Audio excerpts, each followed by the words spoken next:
ഈശോ മിശിഹായ്ക്ക് സ്തുതിയായിരിക്കട്ടെ. ഞാൻ മാണിപ്പറമ്പിലച്ചൻ. സെപ്റ്റംബർ 29 പ്രധാന മാലാഖമാർ മിഖായേൽ, ഗബ്രിയേൽ, റഫായേൽ എന്നിവരുടെ തിരുനാളാണ്. ഏദൻ തോട്ടത്തെക്കുറിച്ച് യഹൂദരുടെ ഇടയിൽ പ്രചാരത്തിലിരിക്കുന്ന ഒരു ഐതിഹ്യമുണ്ട്. ഏദൻ തോട്ടത്തിലെ ജീവവൃക്ഷത്തെ, ട്രീ ഓഫ് ലൈഫ്, ആത്മവൃക്ഷം, ദ ട്രീ ഓഫ് സോൾസ് എന്നാണ് ഈ ഐതിഹ്യത്തിൽ വിളിക്കുന്നത്.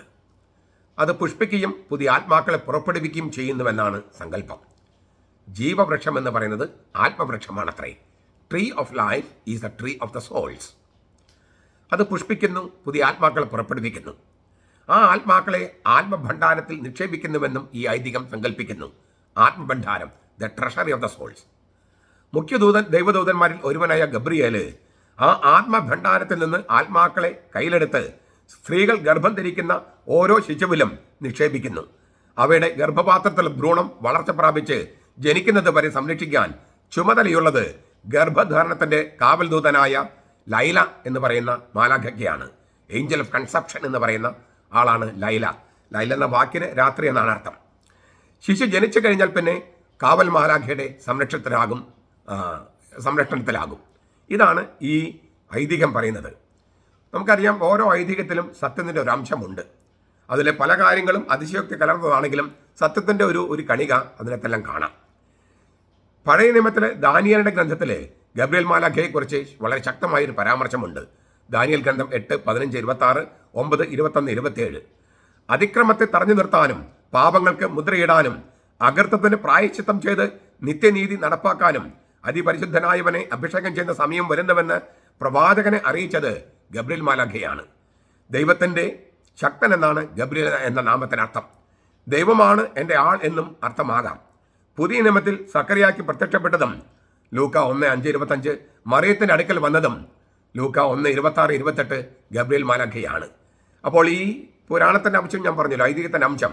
അതായത് പുതിയ ഒരു ശിശു ജനിക്കുമ്പോൾ ആ ശിശുവിൽ ആത്മാവിന് നിക്ഷേപിക്കുന്നത്, അല്ലെങ്കിൽ സ്ത്രീ ഗർഭം ധരിക്കുന്ന നിമിഷത്തിൽ ആ ആത്മാവിനാണ് ജന്മം കൊടുക്കുന്നത്. ഈ ദൈവം ഗബ്രിയേൽ മാലാഖ നിക്ഷേപിക്കുന്ന ആത്മാവിന് ശരീരം കൊടുക്കുകയാണ് സ്ത്രീയും പുരുഷനും ചേർന്നതെന്നാണ് പാരമ്പര്യം. അതുകൊണ്ട് തന്നെ ഈ സക്കറിയാസിന് എലിസബത്ത് ഗർഭം ധരിക്കുന്ന സക്കറിയാസിന് പ്രത്യക്ഷപ്പെട്ട് പറയുന്നത് ഗബ്രിയേൽ മാലാഖയാണ്. പുരുഷന്റെ സംയോഗമില്ലാതെ കന്യകയായി തന്നെ ഗർഭം ധരിക്കുമെന്ന് മറിയത്തെ അറിയിക്കുന്നതും ഗബ്രിയേൽ മാലാഖയാണ്. അതായത് പുതിയ സൃഷ്ടിയിൽ ഗബ്രിയേൽ മാലാഖയുടെ പ്രാധാന്യം ശക്തമായിട്ട് അവതരിപ്പിക്കുകയാണ് ഈ ഐതിഹ്യവും തിരുവചനവും. പിന്നെ നാം പുതിയ നിയമത്തിൽ കാണുന്നത് മിഖായേൽ മാലാഖയാണ്. പൗലോസ് തെസലോനിക്കയിലെ സഭയ്ക്ക് എഴുതിയ 1-ാം ലേഖനത്തിൽ നാം ഇങ്ങനെ വായിക്കുന്നു: അധികാരപൂർവ്വം ആജ്ഞാപനം കേൾക്കുകയും പ്രധാന ദൂതന്റെ ശബ്ദം ഉയരുകയും ദൈവത്തിന്റെ കാഹളധ്വനി മുഴങ്ങുകയും ചെയ്യുമ്പോൾ കർത്താവ് സ്വർഗത്തിൽ നിറങ്ങി വരും. പ്രധാന ദൈവദൂതന്റെ ശബ്ദം ഉയരുകയും, അത് വളരെ പ്രധാനപ്പെട്ട തിരുവചനമാണ്. പ്രധാനപ്പെട്ട ദൈവദൂതനെ കുറിച്ചുള്ള തിരുവചനം. മറ്റൊന്ന് കാണുന്ന യൂദാസിന്റെ ലേഖനത്തിലാണ്. പ്രധാന ദൂതനായ മിഖായേൽ മോശയുടെ ശരീരത്തെ ചൊല്ലി പിശാചിന് തർക്കിച്ചപ്പോൾ അവനെ കുറ്റപ്പെടുത്തി ഒരു നിന്ദാവചനം പോലും ഉച്ചരിക്കാൻ തുനിഞ്ഞില്ല. പിന്നെയോ കർത്താവ് നിന്നെ ശാസിക്കട്ടെ എന്ന് മാത്രം പറഞ്ഞു. യൂദാസിന്റെ ലേഖനം 9-ാമത്തെ വാക്യം. പുതിയ നിയമത്തിലെ ഏറ്റവും പ്രശസ്തമായ പാഠങ്ങളിലൊന്ന് മിഖായേൽ മാലാഖയെക്കുറിച്ചുള്ളതാണ്. മിഖായേലും അവന്റെ മാലാഖമാരും പിശാചെന്ന മഹാസർപ്പത്തോട് പടവെട്ടി അതിനെ പരാജയപ്പെടുത്തി. വെളിപാട് 12:7-9. ദൈവജനത്തെ സംരക്ഷിക്കുന്നവനാണ് മിഖായേൽ എന്ന് ദാനിയേലിന്റെ ഗ്രന്ഥത്തിൽ നാം വായിക്കുന്നു. ദാനിയേൽ 12:1. ഈ സത്യം അടിവരയിട്ട് സ്ഥാപിക്കുകയാണ്. ദൈവത്തെ പോലെ ആരുണ്ട് എന്നാണ് മിഖായേൽ എന്ന നാമത്തിനർത്ഥം. തോബിത്തിന്റെ ഗ്രന്ഥത്തിൽ കാണുന്ന വേദസാക്ഷ്യം ഇതാണ്: ഞാൻ റഫായേലാണ്, വിശുദ്ധരുടെ പ്രാർത്ഥനകൾ സമർപ്പിക്കുകയും പരിശുദ്ധനായവന്റെ മഹത്വത്തിന്റെ സന്നിധിയിൽ പ്രവേശിക്കുകയും ചെയ്യുന്ന 7 വിശുദ്ധ ദൂതന്മാരിൽ ഒരുവൻ. നമുക്കൊന്നുകൂടി കേൾക്കാതെ: ഞാൻ റഫായേലാണ്, വിശുദ്ധരുടെ പ്രാർത്ഥനകൾ സമർപ്പിക്കുകയും പരിശുദ്ധനായവന്റെ മഹത്വത്തിന്റെ സന്നിധിയിൽ പ്രവേശിക്കുകയും ചെയ്യുന്ന 7 വിശുദ്ധ മാലാഖമാരിൽ ഒരുവൻ. തോബിത്തിന്റെ ഗ്രന്ഥം 12:15. ഈ തോബിത്തിന്റെ ഗ്രന്ഥം ഉൾപ്പെടെ 7 ഗ്രന്ഥങ്ങൾ 1827 പ്രൊട്ടസ്റ്റന്റുകാർ ബൈബിളിൽ നീക്കം ചെയ്തതാണ്. ഇത് 7 ഗ്രന്ഥങ്ങൾ കത്തോലിക്കർ കൂട്ടിച്ചേർത്തതല്ല, മറിച്ച് 1827 വരെ പ്രൊട്ടസ്റ്റന്റുകാരുടെയും കത്തോലിക്കരുടെയും ബൈബിളിൽ ഈ 7 ഗ്രന്ഥങ്ങളുണ്ടായിരുന്നു, തോബിത്തിന്റെ ഗ്രന്ഥം ഉൾപ്പെടെ. 1827 ഇംഗ്ലണ്ടിൽ വെച്ച് പ്രൊട്ടസ്റ്റന്റുകാർ ഈ 7 ഗ്രന്ഥങ്ങൾ ബൈബിൾ നീക്കം ചെയ്തത്. അങ്ങനെ നീക്കം ചെയ്യാൻ അവർക്ക് അധികാരമുണ്ടോ? നമുക്കിഷ്ടമില്ലാത്ത തിരുവചനങ്ങളൊക്കെ ബൈബിൾ നീക്കം ചെയ്യാൻ ശരിയാകുമോ? അതുകൊണ്ട് പ്രൊട്ടസ്റ്റന്റുകാർ ആ തീരുമാനം തിരുത്തുമെന്ന് നമുക്ക് പ്രത്യാശിക്കാം. അതിലേക്കുള്ള വഴികളൊക്കെ വന്നുകൊണ്ടിരിക്കുന്നു. നാം കേട്ട ഈ 3 തിരുവചനങ്ങൾ ഒരു കാര്യം വ്യക്തമാണ്. ദൈവദൂതന്മാരുണ്ട്. അവരിൽ ചിലർ മുഖ്യ ദൈവദൂതന്മാരാണ്.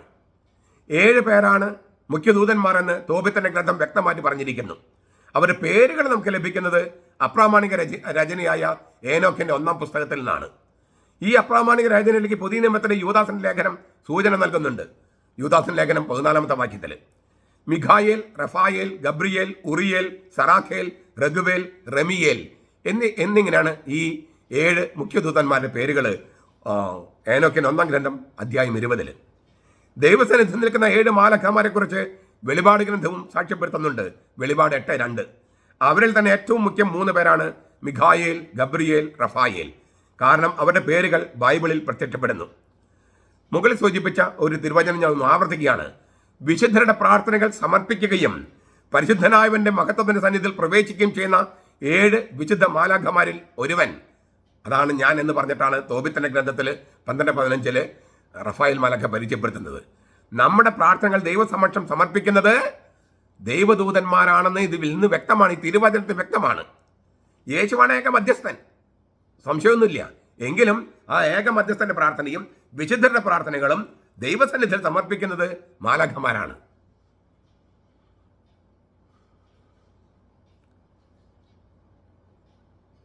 ഏകമധ്യസ്ഥൻ ഉണ്ട്. അതുകൊണ്ട് വിശുദ്ധരുടെ പ്രാർത്ഥനകൾ വേണ്ട എന്ന് പെന്തക്കോസ്തക്കാരും ദൈവസഭക്കാരും മറ്റുള്ളവരും ഈ അകത്തോലിക്കരെ പറയുമ്പോൾ അവർ വെളിപാട് പുസ്തകം 8-ാമത്തെ അധ്യായം 1 മുതൽ 4 വരെ വാക്യങ്ങളാണ് നിരാകരിക്കുന്നത്. മാലാഖമാരുടെ പ്രാർത്ഥനാ സമർപ്പണം വേണ്ട എന്ന് പറയുമ്പോൾ തോബിത്തിന്റെ ഗ്രന്ഥത്തിലെ തിരുവചനമാണ് അവർ നിരാകരിക്കുന്നത്. ഇങ്ങനെ കത്തോലിക്ക സഭയെ എതിർക്കാൻ വേണ്ടി തിരുവചനങ്ങളെ തന്നെ തമസ്കരിച്ച് നിരാകരിച്ച് പാപം ചെയ്യുകയാണ്, പരിശുദ്ധാത്മ നിലയിൽ പാപം ചെയ്യുകയാണ് പെന്തക്കോസ്തക്കാരും ദൈവസഭക്കാരും യഹോവ സാക്ഷികളും അങ്ങനെയുള്ള അകത്തോലിക്കര്. ഏതായാലും ദൈവം തന്റെ സന്ദേശം അറിയിക്കുന്നത് മാലാഖമാരിലൂടെയാണ്. നമുക്ക് നമ്മുടെ പ്രാർത്ഥനകൾ ദൈവത്തിന് മുന്നിൽ സമർപ്പിക്കുന്നതും മാലാഖമാരിലൂടെയാണ്. മംഗളവാർത്ത നൽകുന്നത് മാലാഖയിലൂടെയല്ലേ? ദൈവം സക്കറിയാസിന് സന്ദേശം നൽകിയത് മാലാഖയിലൂടെയല്ലേ? നമ്മുടെ പ്രാർത്ഥന ദൈവസമക്ഷം സമർപ്പിക്കുന്നതും മാലാഖമാരാണ്. അപ്പൊ ഏകമധ്യസ്ഥന്റെ മധ്യസ്ഥൊക്കെ ഉണ്ടെങ്കിലും മാലാഖമാരുടെ പ്രാർത്ഥനകൾ വേണമെന്നും മാലാഖമാരാണ് പ്രാർത്ഥനകൾ സമർപ്പിക്കുന്നതെന്നും തിരുവചനം വ്യക്തമായി വെളിപ്പെടുത്തിയിരിക്കുന്നു. അതിനാൽ ഈ മുഖ്യദൂതന്മാരുടെ തിരുനാളുകൾ ആചരിക്കുമ്പോൾ മാലാഖമാരോട് കൂടി ചേർന്നാണ് നമ്മൾ ലിറ്റർജി അർപ്പിക്കുന്നതെന്ന സത്യം, കത്തോലിക്ക സഭ പഠിപ്പിക്കുന്ന സത്യം അരക്കിട്ടുറപ്പിക്കുകയാണ്. ആ മാലാഖമാർക്ക് നിൽക്കാൻ വേണ്ടിയുള്ള സ്ഥലം പോലെയാണ് ദേവാലയത്തിന്റെ ഘടന പോലും. ഭൂമി, പിന്നെ മാലാഖമാരുടെ മണ്ഡലം, സ്വർഗം, ആ തരത്തിലാണ് ദേവാലയ ഘടന. പ്രത്യേകിച്ചും പൗരസ്ത്യ സഭകളിലെ സീറോ മലബാർ സഭയിൽ ഭൂമി, മാലാഖമാരുടെ മണ്ഡലം, സ്വർഗം, മധുബഹ, ആ തരത്തിലാണ് ദേവാലയത്തിന്റെ ഘടന പോലും. അപ്പോൾ മുഖ്യദൂതന്മാര് നമ്മുടെ പ്രാർത്ഥനകൾ ദൈവസന്നിധിയിൽ സമർപ്പിക്കുമെങ്കിൽ ദൈവത്തിന്റെ സന്ദേശം നമുക്ക് ലഭിക്കുന്നത് മാലാഖമാരിലൂടെയാണെങ്കിൽ അവരെ ബഹുമാനിക്കാനും വണങ്ങാനും തിരുവചനങ്ങൾ സാക്ഷ്യപ്പെടുത്തുന്നതനുസരിച്ച് നമ്മുടെ പ്രാർത്ഥനകൾ അവർ ദൈവസമക്ഷം സമർപ്പിക്കാനും ഇടയാകട്ടെ.